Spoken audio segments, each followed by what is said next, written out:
বিড়াল যদি ঘরে পালন করা হয়, অশুভ কোনো কিছু ঘরের মধ্যে প্রবেশ করতে পারে না।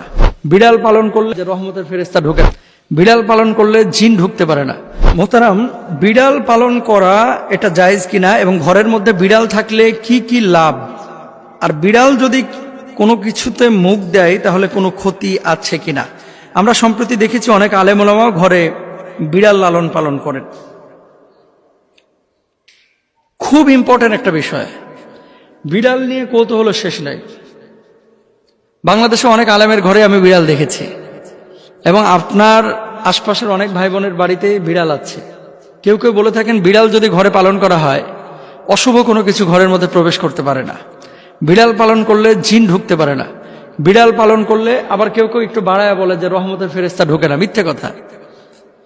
বিড়াল পালন করলে রহমতের ফেরেশতা ঢুকবে না বা বদজিন ঢুকতে পারবে না, বিষয়টা এরকম না।